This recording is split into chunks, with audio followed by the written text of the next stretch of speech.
মানুষ যদি দুটা গালি দেয় চুপ করে থাকে, ও তার আমল নামা নিয়ে আল্লাহর সামনে দাঁড়াবে। আর কিয়ামতের মাঠে বহু নেকি ফ্রি ফ্রি পাওয়া যাবে। এটা কি জানেন? কিয়ামত অনেক নেকি বিনামূল্যে ফ্রি ফ্রি আসবে আমল নামায়। কেন আসবে বলি হাদিসটা। নবী সাল্লাল্লাহু আলাইহি ওয়াসাল্লাম বলেছেন, তোমরা কি জানো সবচেয়ে বড় মিসকিনকে, দরিদ্র মানুষকে, মিসকিনকে? সাহাবীরা বলছেন, আমরা তো মনে করি যার সম্পদ কম সেই মিসকিন। নবীজি বলছেন, না, প্রকৃত মিসকিন সে ব্যক্তি নয়।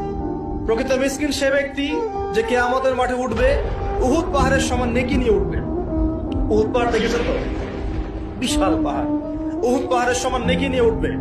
নামাজের নেকি, যাকাতের নেকি, হজের নেকি, ওমরার নেকি, বিভিন্ন নেকি। কিন্তু দেখবে সামনে বহু মানুষ দাঁড়িয়ে আছে। কেন দাঁড়িয়ে আছে? কারো কাছ থেকে টাকা নিয়েছে, টাকা শোধ করে নাই, কাউকে গালি দিয়েছে, কাউকে অন্যায়ভাবে অপবাদ দিয়েছে, কাউকে আঘাত করেছে, কারো উপর জুলুম করেছে ইত্যাদি। বিভিন্ন রকম মানুষের সাথে জড়িত পাপ ছিল।